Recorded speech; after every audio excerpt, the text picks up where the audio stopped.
যে যারা বিদেশে কাজ করে যেই সমস্ত ভাইরা তাদের কষ্টদায়ক কাজের কারণে যারা সিয়াম পালন করতে পারে না, রোজা রাখতে পারে না, যারা বিদেশে, তাদের জন্য উচিত হবে যে তারা নিজের দেশে এসে, নিজের গ্রামে এসে তারা রোজাগুলো রাখবে।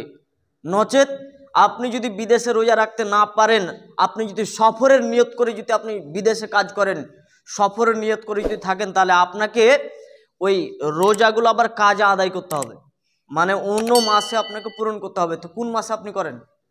সব সময় তো আমরা কাজেই করি, যারা বিদেশের লোক তারা তো কাজেই করে, এক মাস ঘুরতে আসে আবার চলে যায়। আসলে মূল বিষয়টা বলার উদ্দেশ্য হচ্ছে যে যেই সমস্ত ভাইরা বিদেশে থেকে রোজা রাখতে পারে না তাদেরকে উদ্দেশ্য করে বলা হয়েছে। এখানে বলা হয়নি যে সমস্ত মানুষকে, কেন শেষের দিকে তো কথাটা ক্লিয়ার করে দেওয়া হয়েছে যে একটা ছেলে 10 বছর 20 বছর ও বিদেশে কাজ করলো আর সে রোজা রাখলো না, তাহলে সে বৃদ্ধ বয়সে কি করে রোজা রাখবে? তখন তো সে ভালো করে রোজা রাখতে পারবে না। এক বছর এই যতদিন তারা বিদেশে থাকে, এই বিদেশে থেকে থেকে তারা রোজাগুলো রাখে না, তাদের জন্য উচিত হবে কি যে তারা বাড়িতে এসে রোজাগুলো করবে। বক্তব্য বুঝতে গেলে মানুষকে কিন্তু শিক্ষা অর্জন করতে হবে, নাহলে বক্তব্য কিন্তু বুঝতে পারবেন না। আপনারা সবাই হয়তো বুঝতে পেরেছেন, কিছু কিছু অধম লোক আছে যারা বুঝতে পারে নাই, আমাকে ফোন করে বলছেন যে আপনি কি জানেন যে আমরা বিদেশে থেকে আমরা রোজা রাখি? আমি বললাম ভালো, আলহামদুলিল্লাহ, আপনি রোজা রাখেন, তো এখানে আবার অহংকার করে বলার কি আছে? আপনি শুকরিয়া করেন যে হ্যাঁ আপনি বিদেশে থাকার পরও আপনি রোজা রাখতে পারেন। তো উনি আমাকে আরো জোর করে বলছেন, কে আপনাকে বলতে বলেছে যে বিদেশে থাকলে বিদেশের লোকেরা রোজা রাখে না? আমি বলছি যে আমার কাছে অনেক ফোন এসছে বা রোজাতে ফোন আসে এবং এগুলোর রিপোর্ট আছে বলেই আমরা বলছি যে অনেক ভাই যারা বিদেশে কাজ করে, এমন কষ্টদায়ক কাজ করে যারা, তারা কাজ করার কারণে রোজা রাখতে পারে না, তাদেরকে উদ্দেশ্য করে বলা হয়েছে যে যারা বিদেশে কাজ করে যেই সমস্ত ভাইরা তাদের কষ্টদায়ক কাজের কারণে যারা সিয়াম পালন করতে পারে না, রোজা রাখতে পারে না, যারা বিদেশে, তাদের জন্য উচিত হবে যে তারা নিজের দেশে এসে, নিজের গ্রামে এসে তারা রোজাগুলো রাখবে।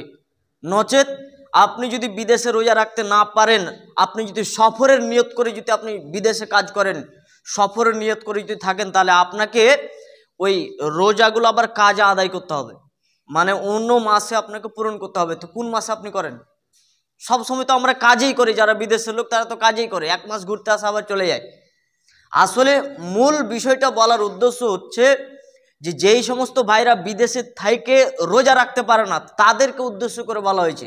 এখানে বলা হয়নি যে সমস্ত মানুষকে, কেন শেষের দিকে তো কথাটা ক্লিয়ার করে দেওয়া হয়েছে যে একটা ছেলে 10 বছর 20 বছর ও বিদেশে কাজ করলো আর সে রোজা রাখলো না, তাহলে সে বৃদ্ধ বয়সে কি করে রোজা রাখবে? তখন তো সে ভালো করে রোজা রাখতে পারবে না। আসলে শেষের কথাটা তো ক্লিয়ার করে দেওয়া হয়েছে, এরপরেও বক্তব্য বুঝতে পারে নাই, উল্টো পাল্টা কথা সব বলেছে। যাই হোক, অধিকাংশ লোক বলেছে যে, আমাকে ফোন করে বলেছে যে শেখ আমরা বিদেশে আছি তো রোজা রাখতে আসলেই পারি না, তো আমাদের করণীয় কি? আমি বলছি দেখেন, আপনি বিদেশে যদি যেয়ে থাকেন সফরের নিয়ত করে, যদি কোনো মানুষ সফরের নিয়ত করে যদি বিদেশে কাজে যায় যে আমি 3 মাস 4 মাস 5 মাস থাকবো, তাহলে আপনি সফর অবস্থায় রোজা আপনার মাফ করা আছে, কিন্তু আপনাকে কাজা আদায় করতে হবে, অন্য মাসে আপনাকে রোজা আদায় করতে হবে। যেমন মেয়েদের মাসে যে রোজাগুলো ছুটে যায় রমজান মাসে, এই রোজাগুলো কাজা আদায় করতে হবে, অন্য মাসে রোজা আদায় করতে হবে। তেমনই করে একটি সুস্থ মানুষ যদি সফরে থাকে, তার যদি রোজা ছুটে যায়, তাহলে তাকে বাড়িতে এসে তাকে রোজা আদায় করে নিতে হবে সফরের নিয়ত করলে। আপনি সফরের নিয়ত করেননি, আপনি এমনি গেছেন কাজে, রোজা পড়ে গেছে, এই সময়তে আপনার কি করণীয়? আপনি তাহলে ওখানে বিদেশে থেকে যদি আপনি রোজা রাখতে পারেন তাহলে রাখেন, আর নাহলে বাড়িতে এসে আপনাকে রোজা রাখতে হবে।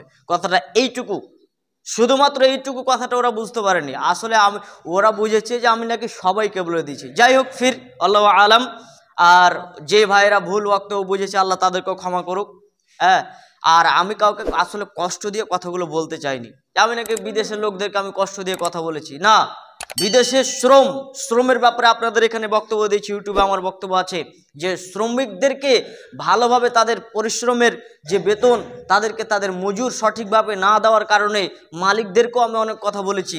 শ্রমিকদের ব্যাপারে অনেক ভালো ভালো কথা আমার বক্তব্যের ভিতরে রয়েছে। যাই হোক, আজকে বক্তব্যের যেটি মূল আলোচনা সেটি হচ্ছে খাবার নিয়ম। আমরা যে খাওয়া দাওয়া করি, এর ব্যাপারে আল্লাহ সুবহানাহু ওয়া তাআলা তিনি বলেন, একটি আয়াতের ভিতরে দুটি কথা বলছেন, কি? ইয়া বানি আদমা খুযু জিনাতাকুম ইনদা কুল্লি মসজিদ।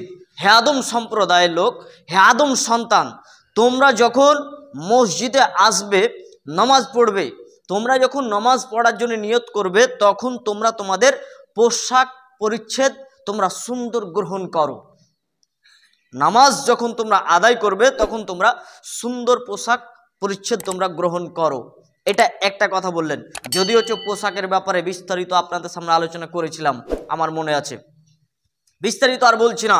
এতটুকু কথা আপনাদেরকে বলতে চাচ্ছি যে সব থেকে মহান ব্যক্তির সামনে আপনি আসছেন। পৃথিবীতে যতগুলো বাদশা আছে, মন্ত্রী আছে, আপনি যার কাছে যাবেন, আপনি সুন্দর পোশাক পরে যান না কেন, এই মন্ত্রীর থেকে, এই বাদশার থেকে, পৃথিবীর যত বাদশা আছে, যত নেতা আছে, সমস্ত মানুষের থেকে আমার আল্লাহ হচ্ছে সব থেকে দামি এবং সম্মানীয়। অতএব আল্লাহর কাছে যখন আসবেন, সাজদা যখন করে, তখন আল্লাহ নবী বলছেন বান্দা এবং আল্লাহ একদম নিকটবর্তী হয়ে যায়। তাহলে আল্লাহর কাছে আসতে গেলে আপনাকে সুন্দর পোশাক পরিচ্ছদ করে আসতে হবে। এই কথা একটা বললেন, আল্লাহ স্বয়ং নিজে বলছেন। এরপরে আল্লাহ বলছেন কুলু ওয়াশরাবু ওয়ালা তুসরিফু, তোমরা খাও এবং পান করো, এবং কুলু ওয়াশরাবু ওয়ালা তুসরিফু ইন্নাহু লা ইউহিব্বুল মুসরিফিন, তোমরা খাও পান করো, তোমরা খাও পান করো, অপচয় করো না, নিশ্চয়ই আল্লাহ অপচয়কারীকে পছন্দ করেন না। ইন্নাহু লা ইউহিব্বুল মুসরিফিন, নিশ্চয়ই আল্লাহ অপচয়কারীকে পছন্দ করেন না। আপনি খাচ্ছেন, খাবারটা যেটি আপনি খেতে পারবেন ততটা আপনি নেন। আপনি যতটা খেতে পারবেন না, এরপরও আপনি বেশি চাপিয়ে নিয়েছেন যে আপনি খাবারটা ছেড়ে নষ্ট করে দিয়েছেন। তো আল্লাহ স্বয়ং বলছেন তোমরা খাও, তোমরা অপচয় করো না, নিশ্চয়ই আমি আল্লাহ অপচয়কারীকে পছন্দ করি না। আপনি যে খাবারগুলোকে অপচয় করছেন, তাহলে বুঝে নিতে হবে যে আল্লাহ আপনাকে পছন্দ করেন না। সোশ্যাল মিডিয়াতে আপনি দেখতে পাবেন অনেকেই ভিডিও তৈরি